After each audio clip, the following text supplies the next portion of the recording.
Doncs bon dia a tothom. En primer lloc, benvinguts i benvingudes a la nostra universitat, a la Universitat Oberta de Catalunya. Avui és un plaer veure aquesta sala plena per fer un seminari de recerca en humanitats. Jo només diré que sóc la directora dels Estudis d'Arts i Humanitats, per tant, per mi és un plaer estar aquí amb tots vosaltres i és un plaer que la professora Candela Oller dels Estudis de Ciències de la Informació i de la Comunicació hagi organitzat aquest seminari i hagi comptat amb nosaltres també. Per tant, moltíssimes gràcies. No puc començar la meva intervenció sense fer aquest agraïment que no és protocolari. A la UOC, des de ja fa uns mesos, parlem molt del treball entre estudis, interdisciplinaritat, compartir coneixement, compartir recerca i per tant crec que això és una bona mostra d'aquesta filosofia que des del vicerrectorat, que des del rectorat es té. Per tant, estic molt contenta d'estar aquí, Candela, i també no ho sabia, ho desconeixia, el projecte que esteu fent sobre ciència oberta a Espanya, tan necessari, perquè la ciència oberta no és una cosa de futur, ja estem fent les dades obertes, és una cosa del present. Per tant, ens cal apostar per aquest present i crec que seminaris com aquests són una aposta ferma per aquest present, que comento que és importantíssim i que hem de fer créixer.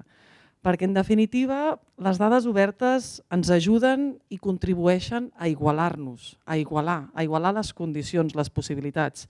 I cal treballar perquè els resultats de les dades obertes siguin realment obertes, d'una manera real i factible, perquè això ens ajudarà a fer-les créixer. I d'altra banda, a mi em sembla que hi ha un element que és la replicabilitat que permeten les dades obertes en els anàlisis, en els estudis, i això és el que hem de treballar, contribuir en aquesta línia. I finalment, i no per això menys important, també voldria destacar un darrer aspecte que aquest m'implica directament, que és el fet que està centrat en les humanitats. És a dir, les humanitats, aquest focus sobre el qual versa aquest seminari, sovint rebem poc reconeixement en això. I per tant, m'agrada molt veure com avui hi ha persones de perfils molt diferents que contribuiran a fer conèixer aquesta temàtica i a fer créixer aquestes dades en obert. Moltíssimes gràcies i dono la paraula a la professora Candela.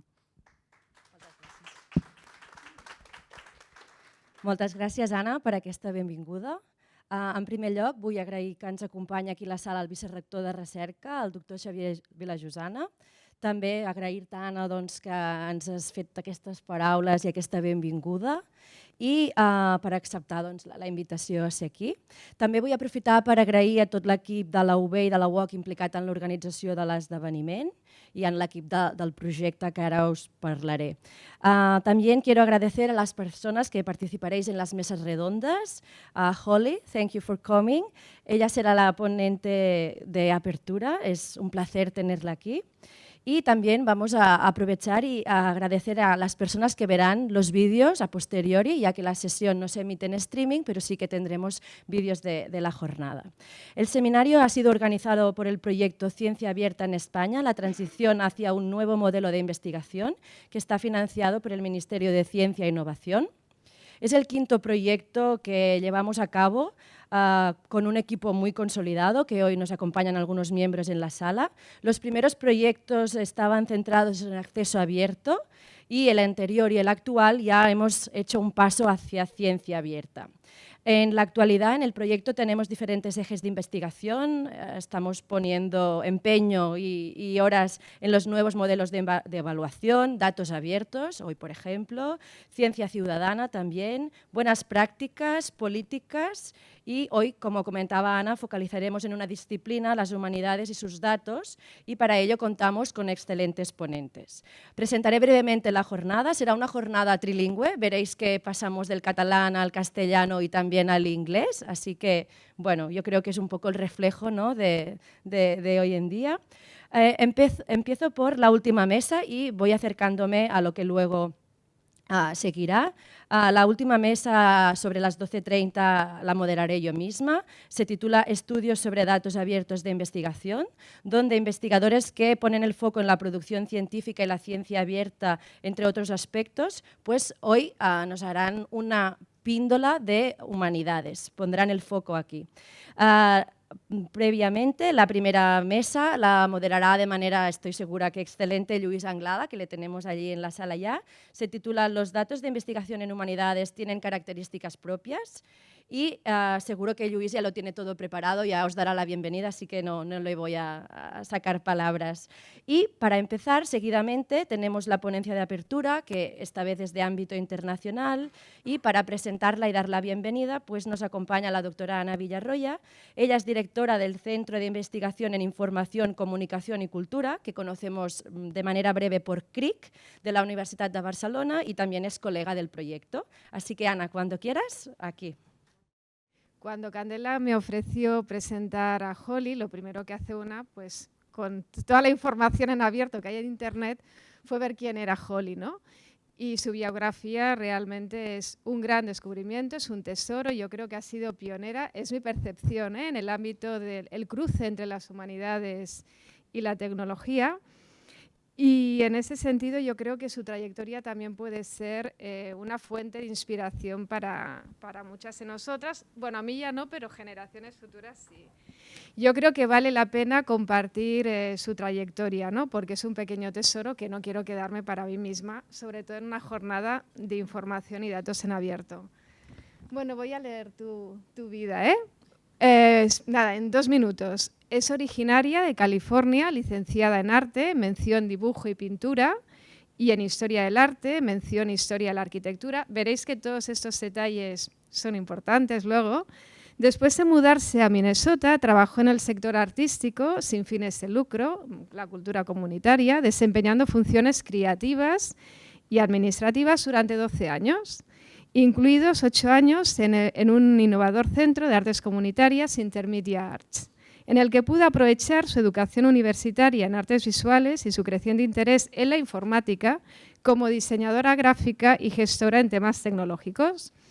Mientras trabajaba en Intermedia Arts, asistió a una conferencia sobre arte, arquitectura y arqueología de Albania, que le sirvió para encontrar su verdadera pasión.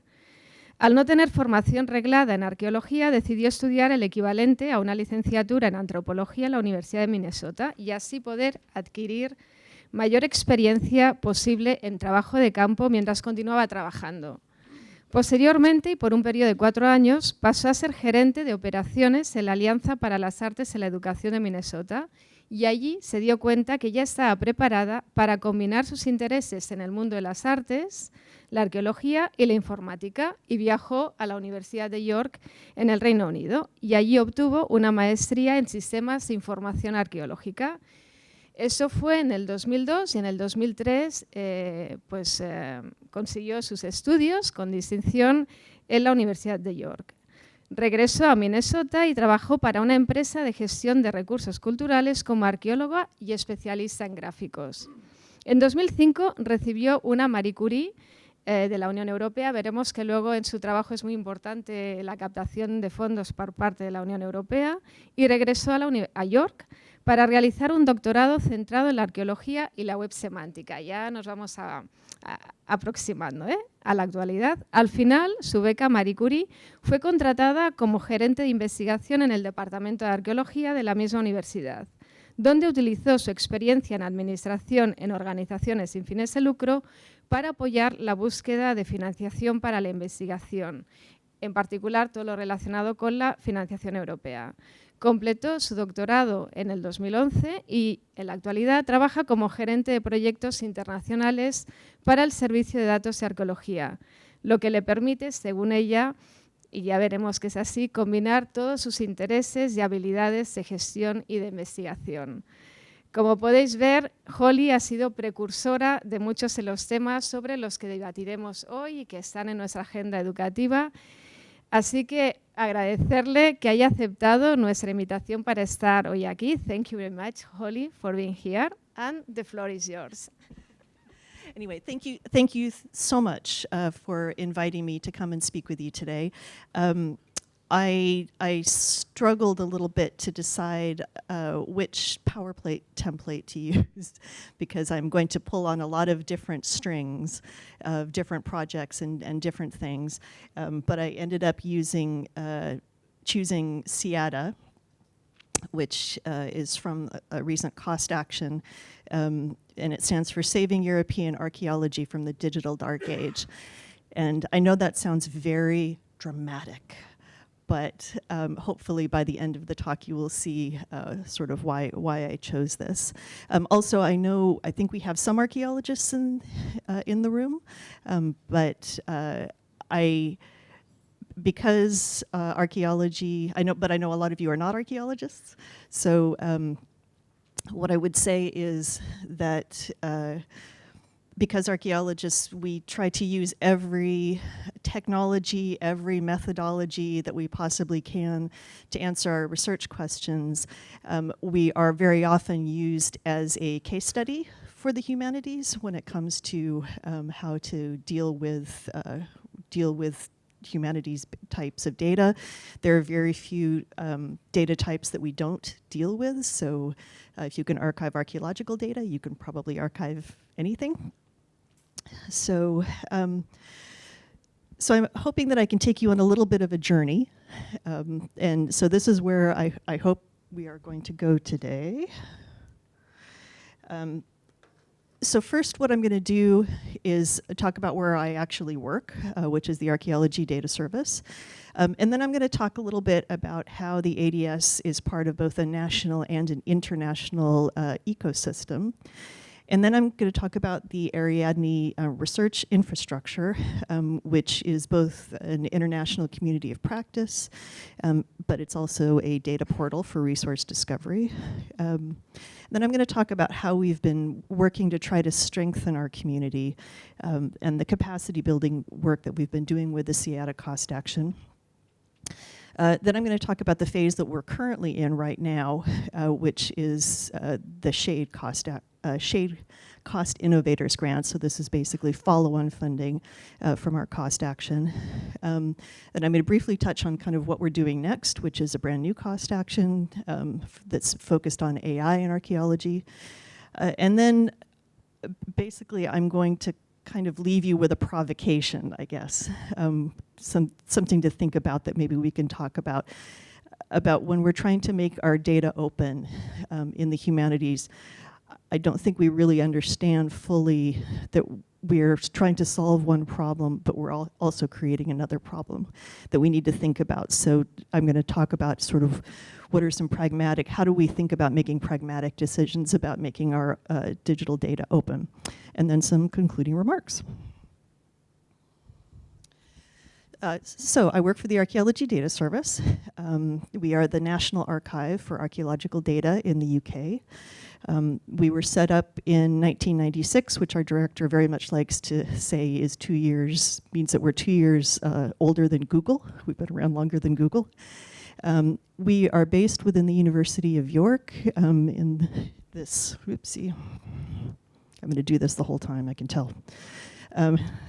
We are based at the University of York, and in this wonderful medieval, but as Sabina can attest, very cold building in the center of York called King's Manor. And we are embedded within the Department of Archaeology. We're a separate cost center. We have a national remit, but we very much are part of the Department of Archaeology at York, which I think is really important. We hold something called the Core Trust Seal, which is the highest level of accreditation that you can receive for a digital archive. And our mission has always been the same, supporting research, learning, and teaching with free, high-quality, and dependable digital resources. So the primary thing that we do is we preserve data through active curation. So you are a researcher, you create you have a project, you create research data, and you then deposit that data with us. Usually there's a bit of funding in your grant that's meant to cover the deposit of the data, so you pay once when at the point of deposit. And then it becomes our responsibility for the next 5, 10, 15, 20 years to make sure that that data continues to be readable and usable. And then you get to go on to your next research project and not worry about it. And you can say that, yes, I've made my data sustainable, but I don't have to deal with it anymore. So everything that we hold is freely available online. You don't even have to register to get the data. We might take data that is under embargo if someone is still publishing about the data, but we would never take anything that we would not expect to have be available openly online. We also take very seriously creating guidance and support for the data creator, so for the archaeologists who are actually making that data. And the primary way that we do that is through something called the Guides to Good Practice, and you can see the web address, so guides@archaeologydataservice.ac.uk. So making sure that we essentially are in conversation with the data creators and helping them to make good choices about how they manage their data, how they organize their data. But we also participate in international research, which is my role within the organization. So I manage that side of what the organization does. So this is our website, in case you want to have a look at anything about the ADS. And the one thing that I would say here is that we are a data service that is by archaeologists and for archaeologists. So our director is a professor of archaeology. The entire management group, we all have PhDs in archaeology. So, and actually all of our digital archivists have some sort of qualification in archaeology. And I mean, we have a couple of developers that aren't archaeologists, but we have a couple of developers that are archaeologists. So it's very much driven by the needs of archaeologists. And I don't think I really realized how important this was until I started working on projects, these sort of bigger and bigger infrastructure projects that, for those of you who kind of follow what the European Commission's trying to do when it comes to the arts and humanities. They're trying to bring data together in sort of bigger and bigger infrastructures. And the problem with that is that they're not maintaining that connection with the data creators. They're not necessarily, or you have to watch, I guess, or you have to think about how are we, if we're trying to make data more reusable, for example, how do we make sure that we're communicating to the people who are actually creating that data? Here's what you can do to make sure that your, oh God, did it again. To make sure that your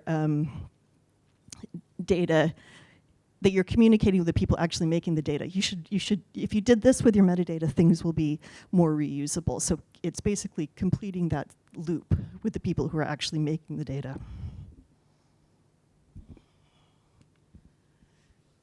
So what do we actually make open?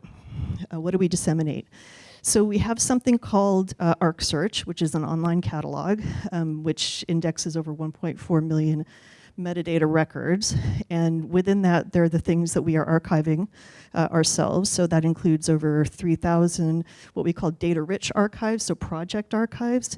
And these archives essentially are include everything that you would have within a single archaeological intervention. So archaeologists might have a database, might have geophysics data, might have 3D models, might have VR, it might have sound files, whatever it is that makes up that particular archaeological project will make up one of these rich archives, rich project archives. And most of these are going to be basically to do with the outputs of research, so academic archaeology, but we also serve the majority of the archaeological sector in the UK, which is largely commercial. Over 90% of the archaeology that's done in the UK is what we call development-led. So it's basically being done in advance of some sort of road building or buildings, and doesn't necessarily have a particular research aim. So that really is the majority, and we try to make sure that we're serving both. So we have over 90,000 unpublished fieldwork reports that we have also archived. And this is quite interesting because we have, it used to be that you would go to the local county historic records office and you would have to get somebody to pull a paper report for you, and that means traveling to that place if you were going to do work in that area. And now we've been able to get so many of these unpublished fieldwork reports from so many different county councils online. We did a study with an economist a few years ago.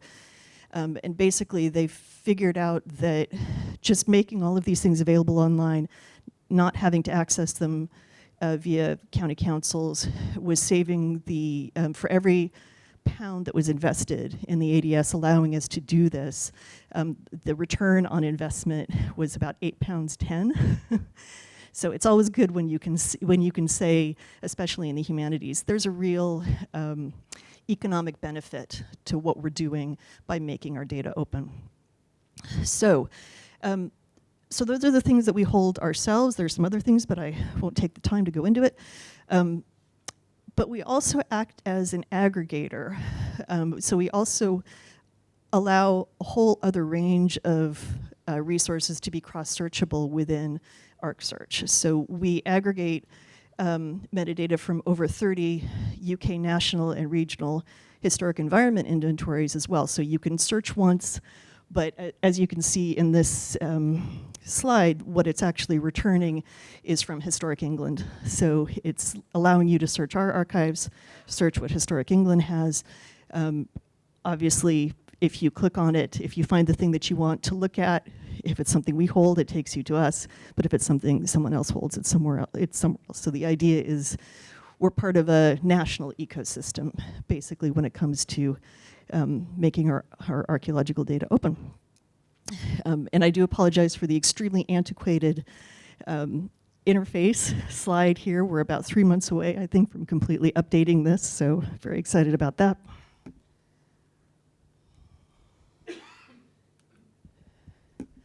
So we also disseminate our data out into the wider international ecosystem. So I don't know, are people familiar with Europeana? Is that something? Yeah, okay. So we make some of our data available via Europeana. But for archaeology, the primary place where we aggregate our data is the Ariadne portal. And the Ariadne portal is also something that I've been working on for the last sort of 12 years, I guess. Not me and many, many other people. But it's a basic portal it's a resource discovery portal trying to bring together all different kinds of resources from all over the world, primarily Europe, but all over the world, allowing you to, because we did a lot of user needs work, and some really extensive surveying and interviewing, and when at the very start of Ariadne, and we had all of these plans for all of these fancy things we were going to try and do with the data, and what overwhelmingly the main response that we got back from the users was, we just want to know what's out there. We just want to know that something exists and that I might be able to access it, which was a bit humbling, I think. But it really has shown the need for something like this. So it's a very basic what, where, when. You can search by subject term. You can search by, do map-based search, but you can also do a time-based search, because obviously archaeology is very temporal.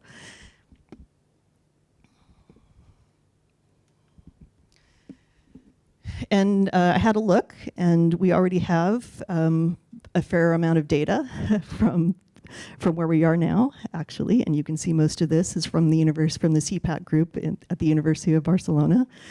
There are about 4 million resources in Ariadne, and when I say resource, that can be anything from that can be a database, that can be an entire project, or it can be an artifact. So there's a huge range of the different types of data that we have. But about 2,000, over 2,000, are actually in this region. And I guess to me, the power of what Ariadne can do is it can help you find things that you had no idea, that other people were potentially working on, that you had no idea might be related to the work, that the research you're trying to do, that you probably wouldn't know about otherwise. And my favorite example, so we've moved a little bit away from where we are now, but there is you have the traditional things that you would think about when you think about archaeology, but one of the groups that has deposited data in the Ariadne portal is a paleoentomological lab at Umeå University in Sweden. So they are just looking at ancient insects. That's all they do. They identify ancient insects. And I looked, and yes, indeed, not too far away, we have a deposit from them. So it looks like it is a weevil that was found in a grain deposit. So basically a pest that was in somebody's box of somebody's grain from the Iron Age. And because when you char grain, you preserve it in a way that you probably wouldn't, so it's really useful for archaeologists to understand things about the environment, what people were eating, how people were living. But yeah, so randomly we have an identification of a weevil in some grain that was done by a Swedish university for a site that's not so far from here. So to me, that's kind of the power of what Ariadne can do.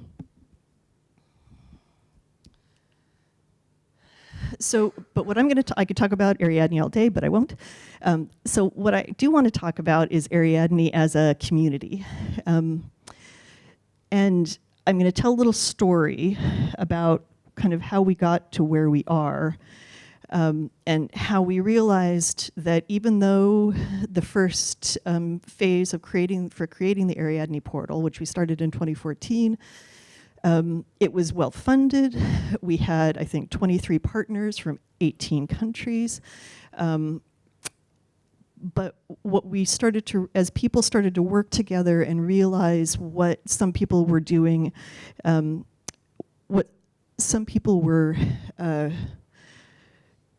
essentially that there were more differences in capacity than we realized, even internally within the project. So, and this was really brought home to me by this paper that was given in Rome in 2015 by two of the funded Ariadne partners, one from Slovenia and one from Ireland, where they talked about how being part of Ariadne had made them realize that there were haves and have-nots when it comes to having a safe and acceptable place for their archaeological data in the long term. And they talked about how they were being told, well, you know, you should make your data open. Well, where should it go? Well, maybe your library, maybe your university library. That was a very common answer at the time. But does a library know what to do with a GIS shapefile or a database or geophysics files or a 3D model in 5 years' time or 10 years' time? They realized that they had a problem. So it wasn't the point of Ariadne, but it was really interesting that these things were coming out. So we started to think about, well, can we find a little bit of funding somewhere to offer some data management workshops to partners in their own countries? And both Austria and Slovenia accepted. And these workshops were really well attended and really successful. And I think the reason they were so successful was because the local Ariadne partners, they worked really hard to make sure that the people who are in the room, very much like we are right now, you know, they were the governmental and institutional stakeholders were there so that they could all be part of this conversation. And they did something which I think was really, really brave, which was they took it on themselves to research and write and present what the state of the art was in terms of who had the data, who had the archaeological data in their country, where it was stored, what the laws were that were controlling, whether that data could be made open, all of these different things. And they presented it. And this is not something that people necessarily want to hear. It's a difficult thing sometimes to get up and say, there are things that we could really be doing better. And they were quite junior researchers at the time, so I thought it was really brave. And that's the workshop in Vienna, actually. So the first thing that really struck me was that the level of interest was so much higher than expected. And you know, I was running the workshops, but honestly, data management is not the most exciting thing, even for me, about archaeology. So I was really sort of perplexed, like, why are people so excited about this? And in Slovenia, it was standing room only. You couldn't find a chair. There were people standing in everywhere in the room. And they were getting pressure from funders to deposit their data in an open repository. They were getting pressure from their own institutions to deposit their data. And there was even funding available, so the issue wasn't even money. But there was no guidance. There was no information about where it should go, what format it should be in, how do you organize it, what do you do?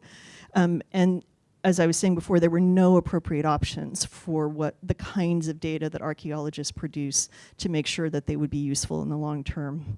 So we continued these conversations about how to, you know, take the expertise from Ariadne and sort of broaden it. And we realized that working together was really going to be the critical thing if we were going to try and move forward. So I'll just pause here and say there are some very specific challenges when it comes to archaeological data. And it's probably the reason why archaeologists are so obsessed with the preservation of archaeological data. So archaeology is a destructive process. When you dig an archaeological site, you destroy that site. And all of that careful documentation that you see archaeologists doing, sitting in the trenches, they are creating non-repeatable primary data. At the same time, we're early adopters. We have been, well, the Computer Applications in Archaeology Conference, which is our big sort of international conference for people who work in both these spheres, just had its 51st meeting in New Zealand earlier this year. So we've been working on this, so we create lots of digital data, but at the same time, digital data, it's much more fragile and subject to obsolescence. So if you think about the phone or the computer or the software that you were using 5 years ago, are you still using it now, maybe? 10 years ago? No way. Or unlikely. So these two factors in combination with each other, what we realize is we risk losing an entire generation of archaeological research. So this wasn't just a problem, it was an urgent problem, because we're not going to stop creating more and more digital data and using, I mean, we're starting to do things even now that are born digital, where we're just recording what we're seeing in the field, in the trenches digitally, and there is no paper backup. So it's a real problem, and it's an urgent problem. This is the picture is of our Tim Evans, our deputy director, looking at a whole range of obsolete physical media.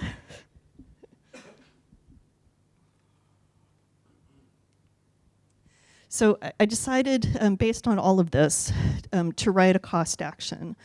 Cost actions are networking grants, if you're not familiar with them. And I called it Saving European Archaeology from the Digital Dark Age. And again, so now I hope you can see why I thought that this very sort of dramatic title was useful. So we had 4 years, although with COVID in reality it was 5 years, for networking, meetings, training sessions, creating a whole range of open access publications, and we had members representing 35 countries. This is actually a kickoff meeting in Zagreb. So the key objectives for SIADA was to coordinate information collection to understand the current state of the art. So if we didn't know where we were, we couldn't decide where we needed to go, basically. We needed to develop some common understandings of what best practice looked like across the world, really. And we needed to work together. We needed to exchange knowledge about how to tackle this urgent problem.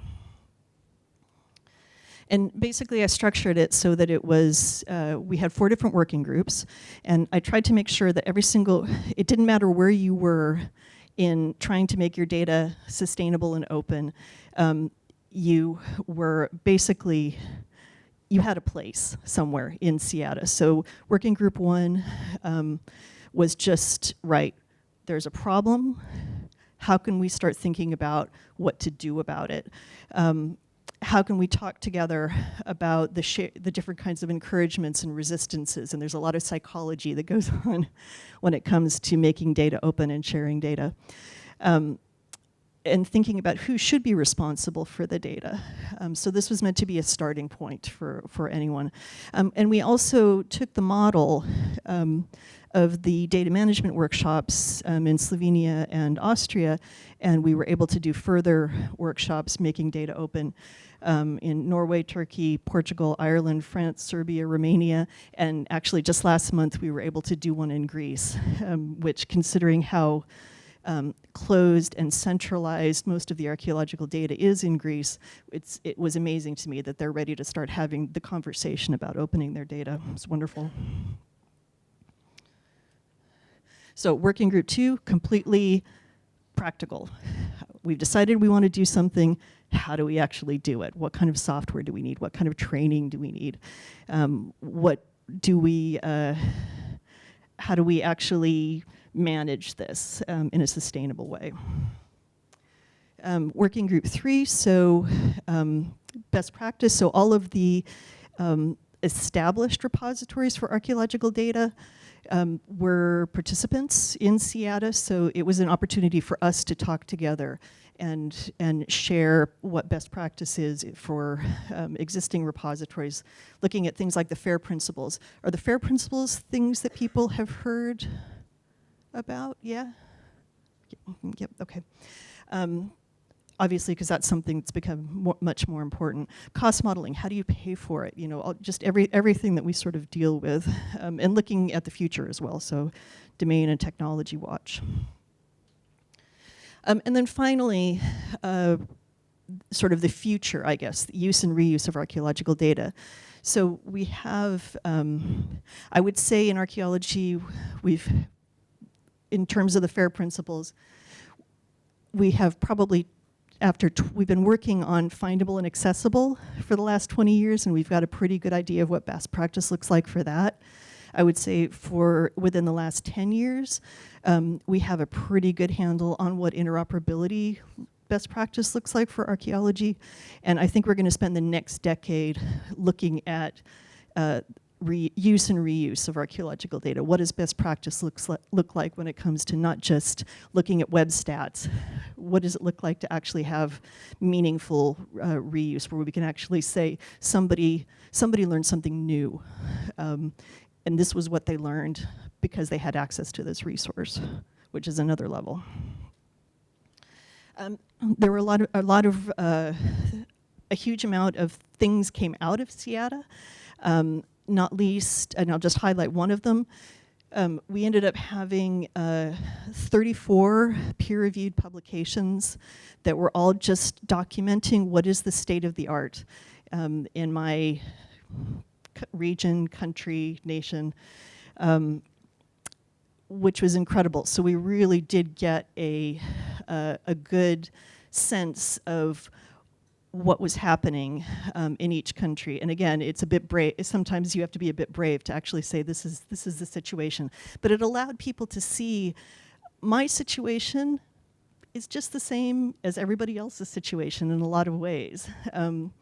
And that I thought we were the only ones dealing with this problem, but we're not. or there's a legislation issue that maybe we need to think about. That's where the sticking point is in terms of trying to make our data open. So it was really fascinating, and actually we still have about 4 publications that are still in press right now. And one of them actually is a synthesis of all of these publications, pulling together what are all the common threads that we're all dealing with. And then, of course, we have a wonderful one of our authors is in the room right now. So Sabina contributed, is it The Thought That Counts, an evaluation of digital archaeological data archiving in Catalonia. So that is theirs. So you were represented as well. But there are lots of other relevant SIADA papers. So there was a lot of synergy going on at the same time. SIADA ran concurrently with the second development phase of Ariadne. This was not intentional. This was just our inability to get SIADA funded as quickly as we had hoped. In the end, they ended up happening together, which was a bit scary at first, but actually turned out to be a really, really good thing because they really amplified each other. And it gave, because the cost association that runs these actions, there are far more cost countries than there are countries that participate in things like Horizon Europe.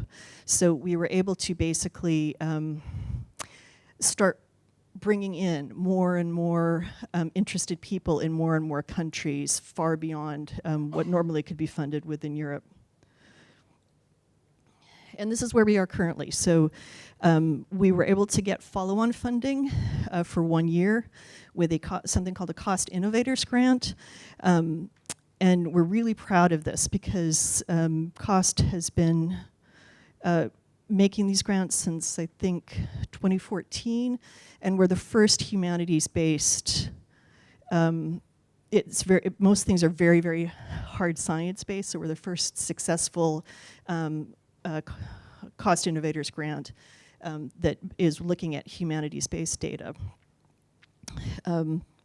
So essentially what we have ended up doing is we formed something called the Ariadne RI, the Ariadne Infrastructure. And what this has allowed us to do is to make sure that all of these new connections we've made, this new community that we've built, and it very much is a community now, can participate in the international funding. We've already won 2, we are already partners in 2 upcoming, one that just started and one that's about to start funding bids, which I can talk about if people are interested later. But we've also registered the Ariadne RI as a nonprofit ASBL in Brussels to try to make sure that things are sustainable for Ariadne as well in a funding environment that can be quite brutal. And right now what we're working on is the business plan for long-term sustainability.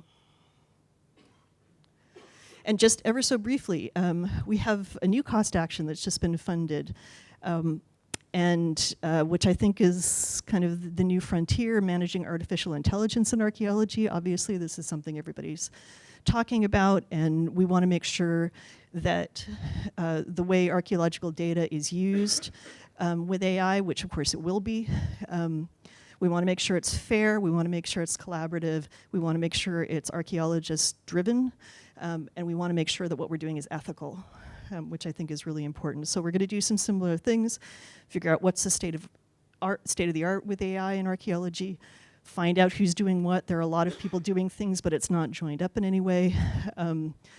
Work on digital comparative collections. Anybody who works with humanities data knows that AI, it might train on millions of images or millions of text files.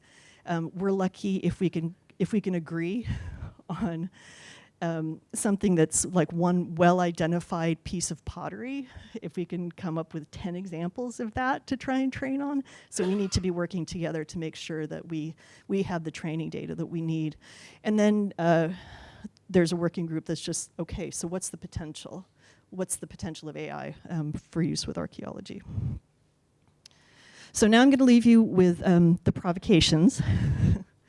So I'm going to talk, this is just sort of what I've learned over the last 10 years in terms of thinking about should we digitize in order to make our data open. And I think we've been receiving really mixed messages over the last 10, 15 years when it comes to digitizing our humanities resources and making them open. And I think when this all kind of started, there was this general idea that we're living in a digital age and everything should be digitized and made available online. So I think museums in particular really felt that pressure. But as you know, it is very costly, it is very time consuming. Very often it is specifically excluded from funding because funders they want to fund innovation. They don't want to fund digitization projects. And so what ends up being digitized is often really haphazard, and there's not a lot of attention paid to setting priorities. It's sort of like, well, there's a bit of funding, so we'll do this thing over here. And the other thing that's really distressing is that digitizing an analog resource is still seen, and I still hear this all the time, as somehow preserving that resource. But there's no attention paid to actually preserving that digital proxy that you've created. So, just my opinion, and you can all disagree with me. So what should we digitize and make open, and why? So when you digitize something, you've created something new, which now also needs to be preserved. So you're solving one problem, but you're creating another.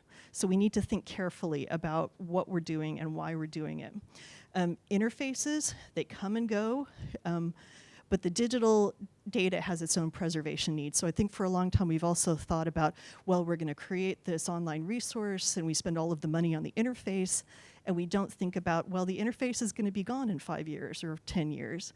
It's the data that we've put all of our time and effort and research into, and that's the important thing. That's the thing that needs to live on. The interface can go. So I would argue that we shouldn't digitize things. Where there are where the analog primary resource is safe and being actively preserved, we should link to them instead. There's nothing wrong with having a digital record that points to an analog resource that's safe somewhere. We should prioritize the preservation of resources that only exist in digital form, or where the analog resource is in danger of being lost or destroyed. So obviously if something's in peril, creating a digital proxy is probably, you should probably prioritize that.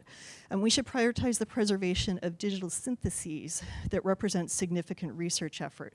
So if you think about a database, and that database might be based on a whole range of analog resources, but that database could have had contributions from dozens of people over many, many years that have cleaned that data, that have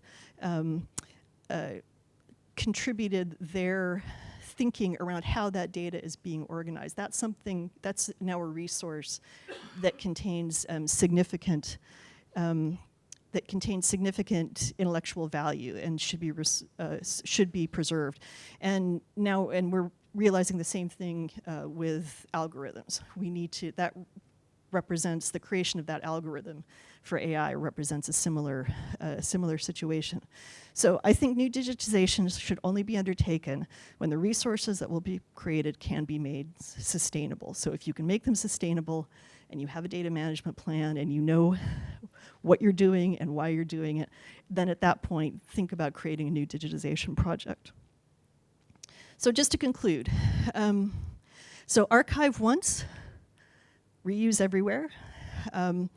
Think about your priorities, understand what you're digitizing and why. Find the safest place for your data in the long term and help ensure that place has community support and advocacy.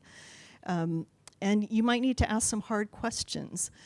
Is the person holding this data the best place for that data to be? Because sometimes it isn't. And I know we all want to hold on to our own research data, but we need to have honest conversations with ourselves, especially the way that people in the humanities tend to work in a more solo way, I guess.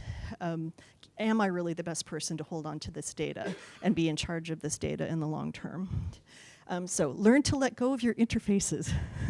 Interfaces are meant to die and can be replaced every few years. It's the data that's important and needs long-term care. Ensure the metadata associated with the data is robust and can be applied in as many reuse scenarios as possible.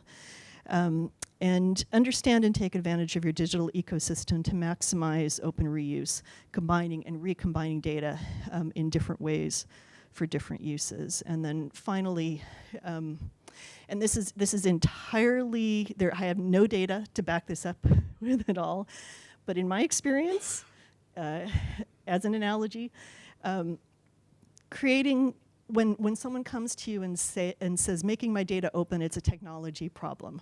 It's not. It's about 10% a technology problem. And what I found is it is absolutely 90% a consensus building human problem. And we all know how to deal with that, so don't let them tell you otherwise. And build your community. So if you are trying to progress, making your data more open, you're not an isolated voice within your institution or organization. Because when we can speak with one voice as a community, we can create sustainable change and progress. So. Oops, did it again. Thank you.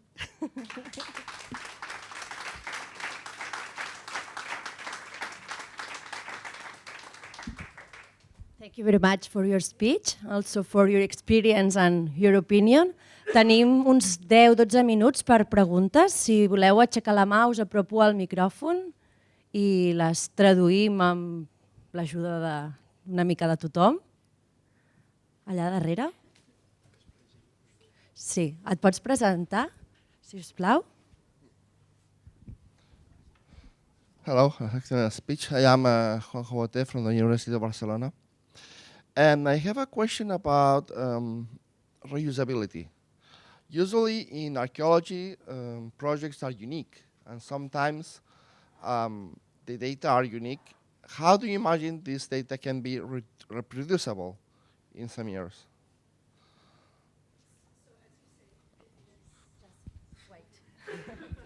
We have only one. Thank you. Yes, you're absolutely right.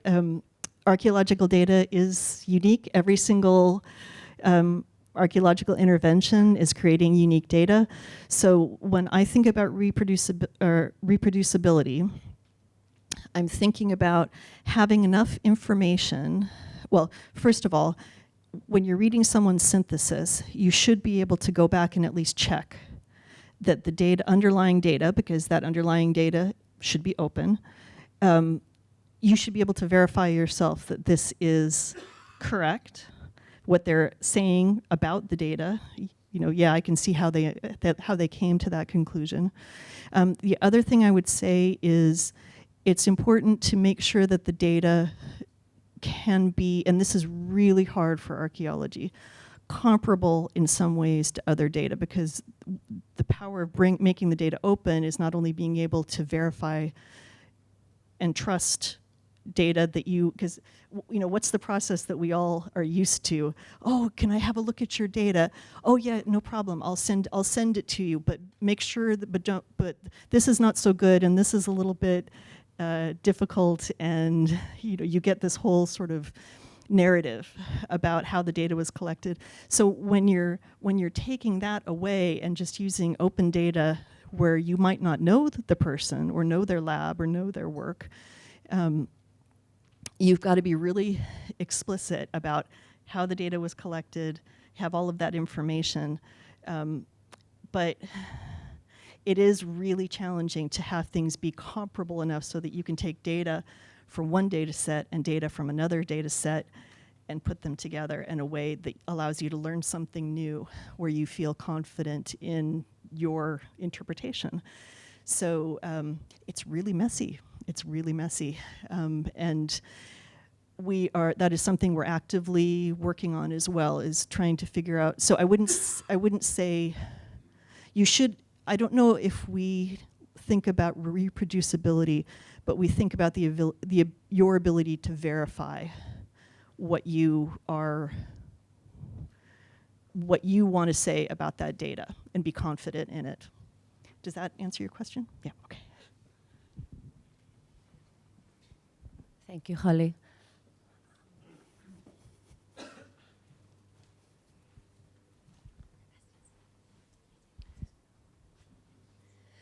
Yes, thank you very much. I'm Diana Roig, and I'm a career professor here at this university.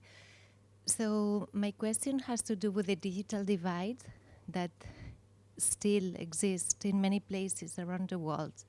So I agree that maybe there are some sources, analog sources, that we don't need to digitize, but digitization also helps to democratize our knowledge, and so that many people around the world can get access to this knowledge. So what do you think about this? Because, I mean, I agree with your view, but maybe this is a more European, Western view. So what happens with the rest of the world? Thank you very much.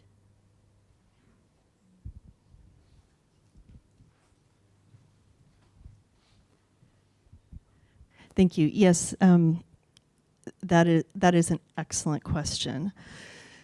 So the way I think about it is essentially when you're creating a digital resource, so if you're a country that is, and we certainly have worked in countries outside of Europe,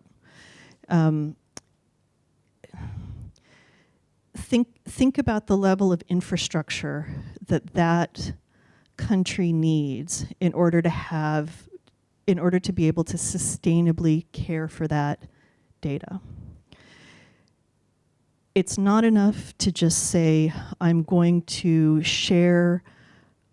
give you a hard drive that's got all my data on it, so I'm sharing it with you, or to say, well, you should make your data open. You have to sort of start from the standpoint of how do we make sure that people have the capacity to care for the data themselves. It's not, and actually last week I was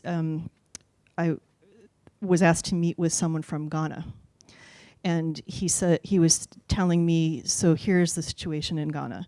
We have we've been doing archaeological work in Ghana for 100 years. We have we have artifacts, and we have different sites that we're working in, but we have no digital inventory for someone to find, for somebody from the outside of our institution, or even in some cases within our own institution, to go to a shelf and find something. We have no national monuments inventory, so we can't tell you where. We would love to have a nice online map that allows us to say, here are all of the archaeological sites in Ghana that we know about, which obviously is really important, because when you're building something, it's really good to know where the archaeology is, so you can work around it, hopefully. And so we were talking about where to start. And it was very much, okay, so we need to, you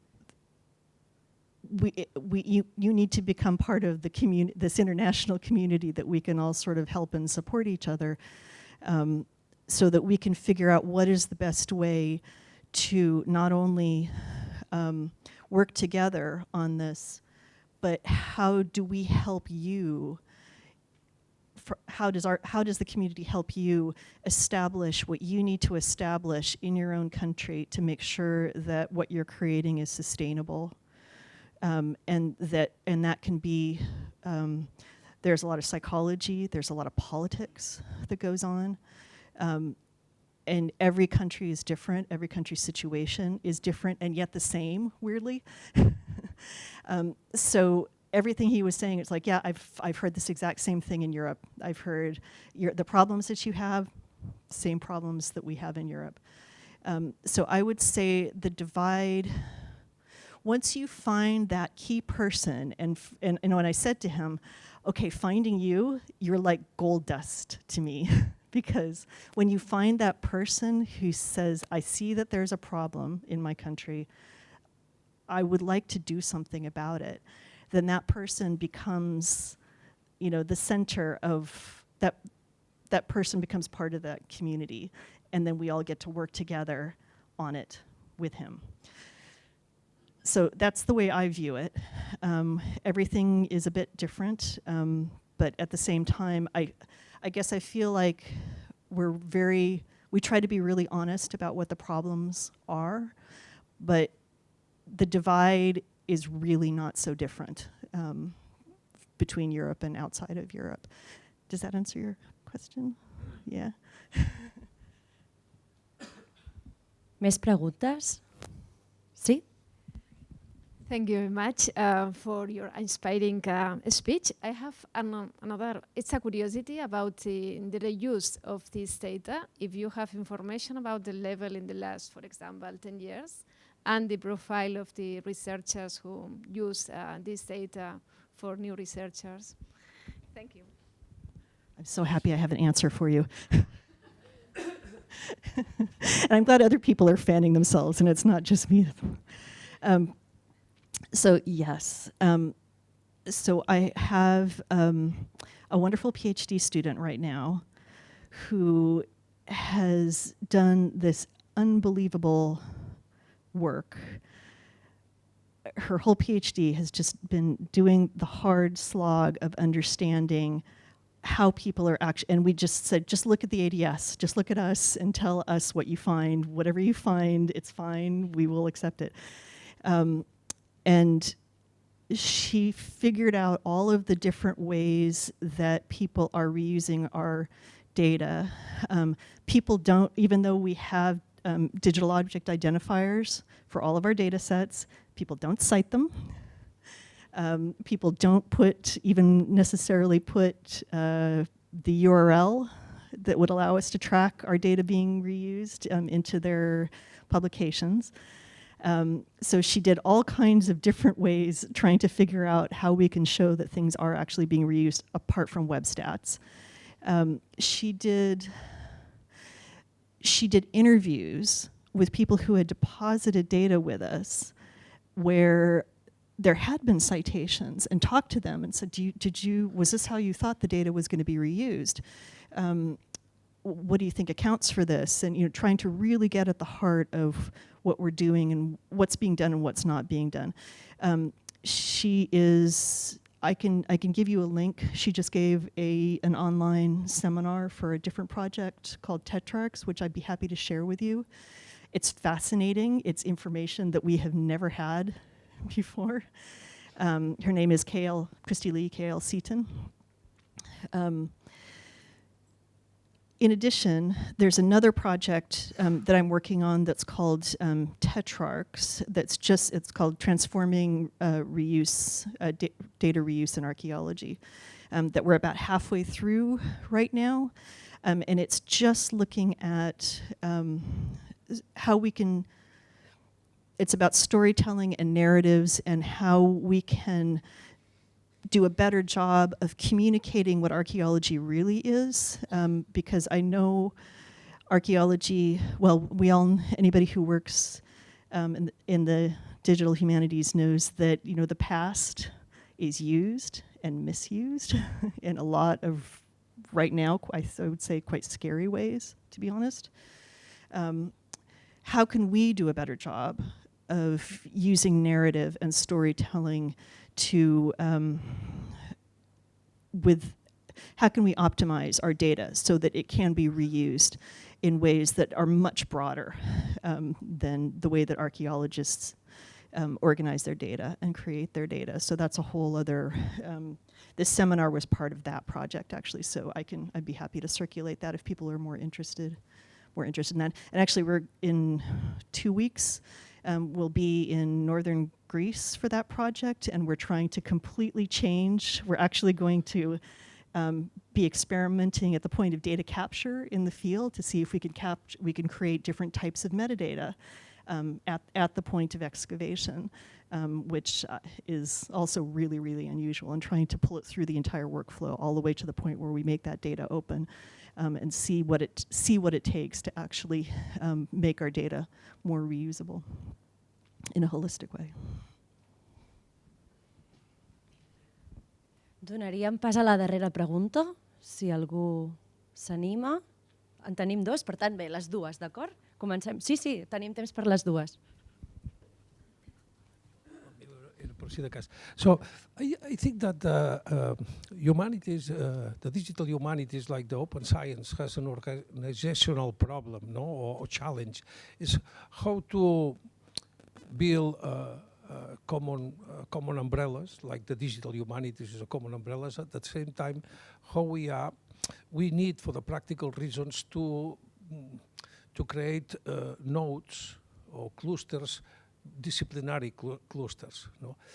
How do you think? I think that open science objectives and vision only can be achieved by trying to find a solution for this kind of tension. No?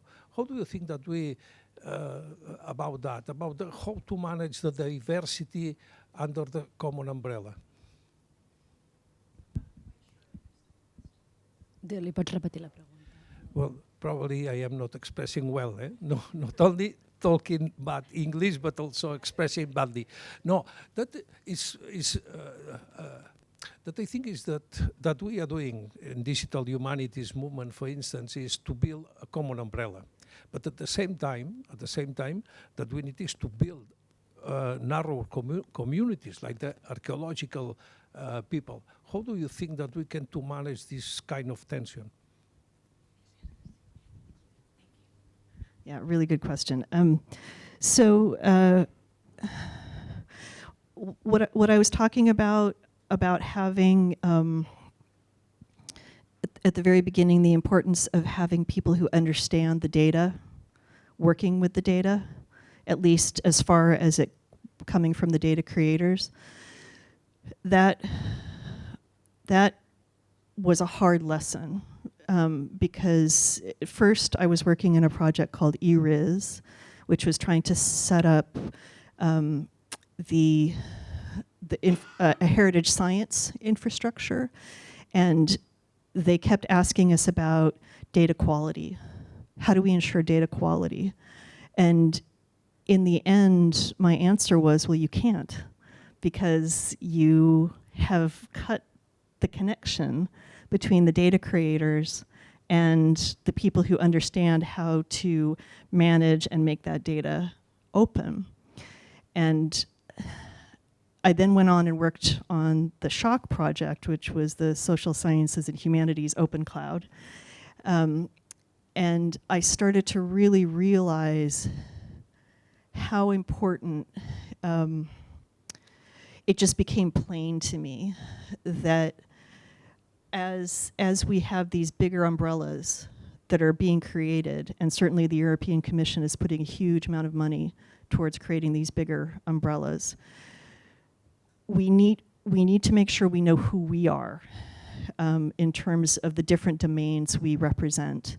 And I think part of the reason why we've gone the route that Ariadne has gone, where we have our own infrastructure, it is about archaeology only. It is basically creating the AISBL, creating a nonprofit around it, partly was because we had built this incredible community that we didn't want to get gobbled up by one of these larger infrastructures, because that's certainly, I think, the way that we were viewed. So we want to be able to fully participate in these things, but keep our identity so that we know that the data that we're producing, we know we can control the quality of the data. We know we can do something about the quality of the data. So the next thing is the ECCCH. It's about, I'm trying to remember what the acronym is. It's launching in September. So this is another big European Commission for a cultural heritage cloud. And so again, we'll be representing archaeology within that. Ariadne will be. And so we're going to do the same thing all over again, where we just go, we see what the vision is to be part of these big umbrella aggregation efforts that all of this money is going towards, and fight our little corner to make sure that we get to still stay in control of our domain and our community. So it's a real tension. What you're talking about is a real tension. I've seen it played out over and over and over, but this is the only way that we've been able to, I guess, stay true to ourselves in some ways. The only way that we've been able to make sure that we can stand behind what's going into these infrastructures. So I don't know if it's the right answer, but it's the thing that we've decided to do, and it seems to be working, and our community is really strong. So I guess that's my answer. Thank you again. La última. Thank you, Holly, for your conference. I have another 3 curiosities. The first one is, do you know what's the percentage of digitized archives in archaeology in Europe? The second is, is it a realistic goal to try or to digitize the most of the archaeological archives in Europe? And the third is if it is funding depending. Thank you.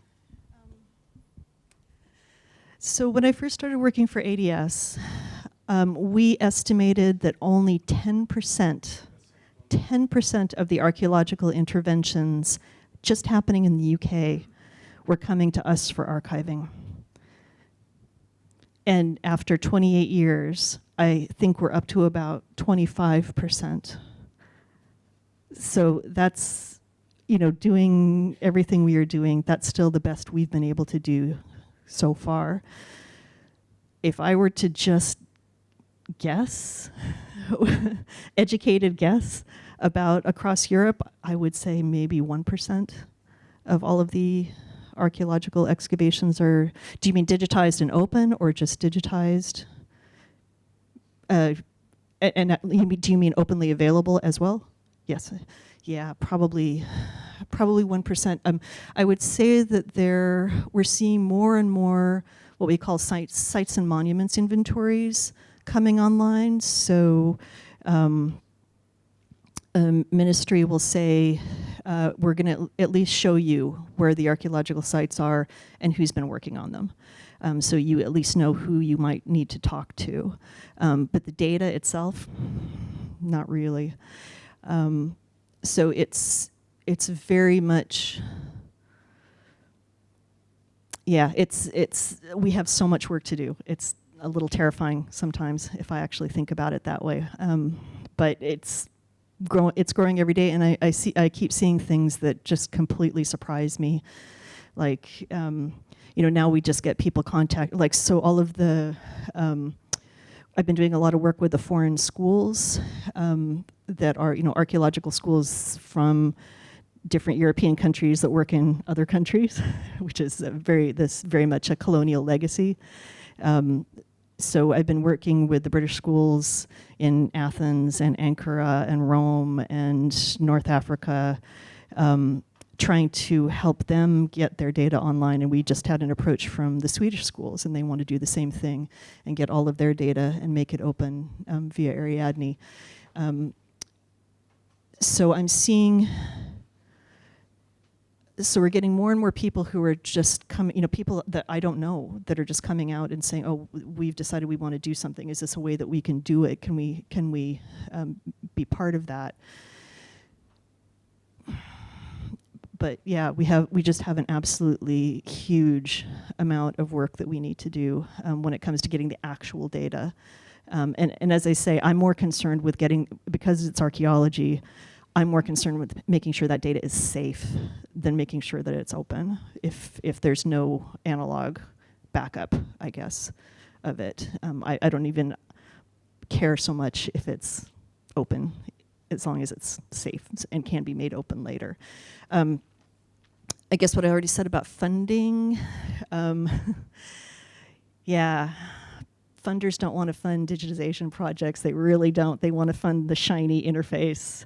And it is really hard. I feel like we're constantly putting in bids where we say, here's the shiny interface, and then we just sort of hide the digitization somewhere in the project and hope that we can get it done that way.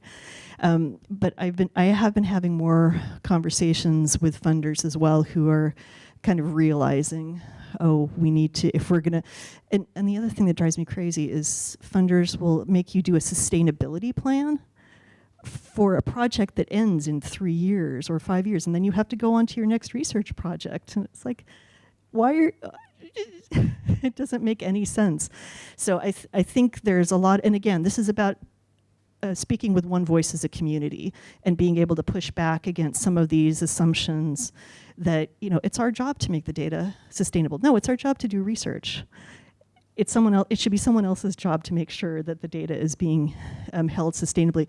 And all of these infrastructures, these big infrastructures I was talking about before, these aren't none of these infrastructures are actually taking care of the data. All they're doing is aggregating the metadata to point to you and your resources. You're still responsible for taking care of those resources in the long term. So until we see some commitment, I think, from funders to the sustainability of these resources, I'm not even sure that we should be doing digitization necessarily, unless it's something that is absolutely vital. And we need to be able to push back a little bit, I think, in terms of what we're doing and why we're doing it. Does that answer? Yeah, okay. Thank you, gràcies. Passaríem a la primera taula rodona, sisplau, ja podeu passar. Un aplaudiment, evidentment. Thank you, Holly.